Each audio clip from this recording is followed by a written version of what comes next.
看说的多好啊，说得多好。好，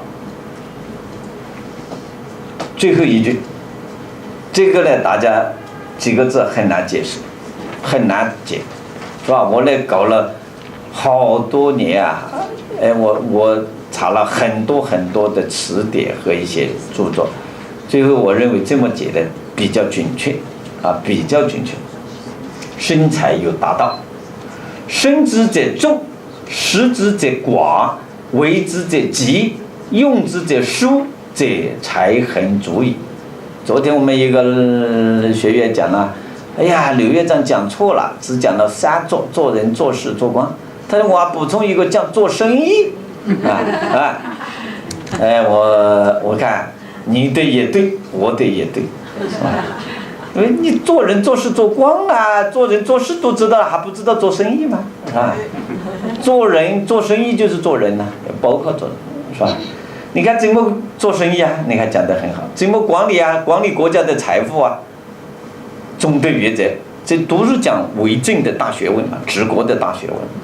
那大家众是人很多嘛，食就吃饭消费嘛，寡大家都知道，寡就是少嘛，稀少的意思。急很迅速嘛，做事很飞快的跑，就是勤奋嘛，是吧？疏是节俭，节俭为什么节俭是疏呢？你们去查，我都查了的，是吧？那么用现在的话来讲，创造财富的大原则，或者管理财富的大原则，治理国家管理财富大原则，就做到这4句话：创造财富的人要多，消费财富的人要少，掌管财富的人要勤奋，使用财富的人要节俭，这样国家财务就经常保持充足了，很足以呀。你看说得很好，所以这是我对大学，你只要把这12句话基本上搞懂了，其余的你基本上都能够讲解了，是吧？因为其余的都很通俗的，就是这几句话有一点点难得理解，是吧？实际上你们掌握了，所以你这次培训回去可以人人教大学了。好，你还不能教啊！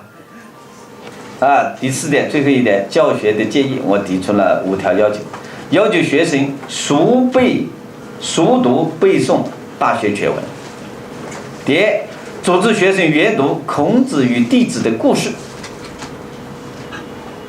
这本书你们读一读；第3，要求学生阅读名人全集。你看名人都是这样修身治国的，包括曾国藩全集，是吧？第4，组织学生开展修身修心等教育活动。第5，老师要带头修身修心齐家治国。首先你把那个班管好嘛，你把家庭管好嘛，你当校长把校长管好嘛，你自己那个学校没管好啊，你还讲要学生去治国，学生向你学什么？连你这个学校老师，你只教我们口头革命派，是吧？你教我治国，你一个学校没管好，你教我治国，连个班都没管好，是吧？怎么治国啊？所以我就提出5条建议。好，你看我这个怎么教大学的啊？这里只是给你们做了一个教学的建议，是吧？你看我怎么教大学？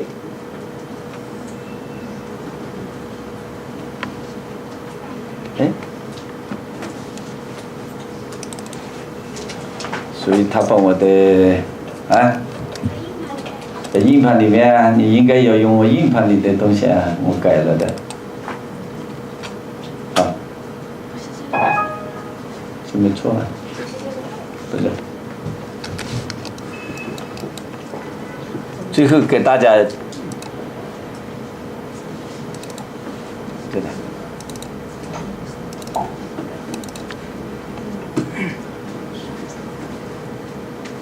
你看我怎么讲大学啊？我讲大学是这么讲的，所以凡是我的弟子听我讲完以后，个个都能够讲。第1章内容提要，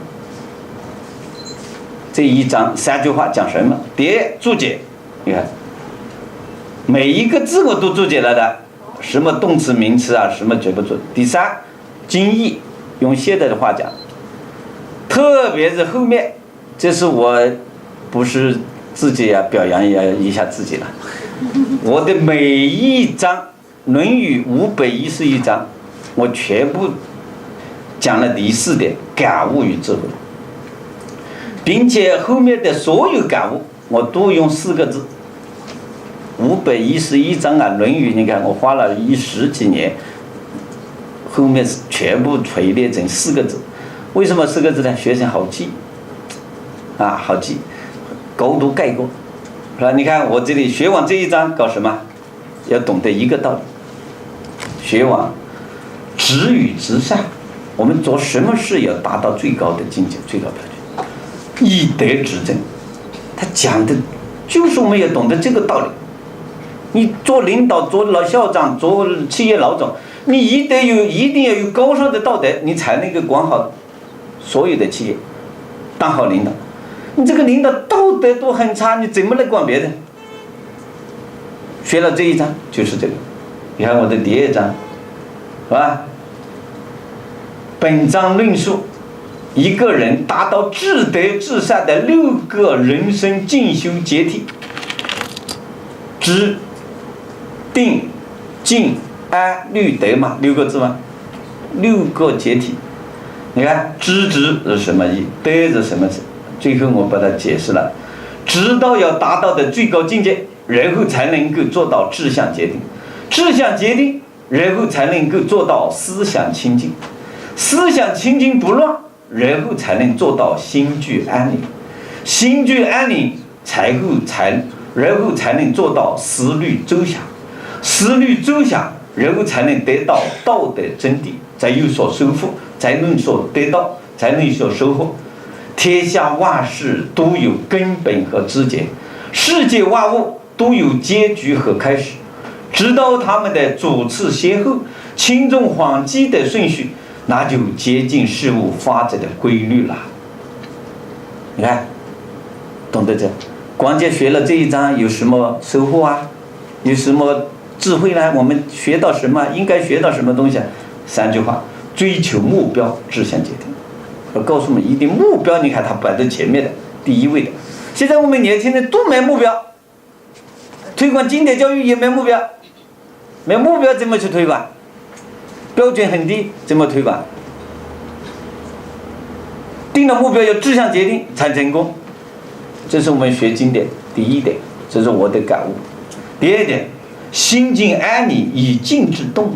有些讲我心静有什么好？静者得天下。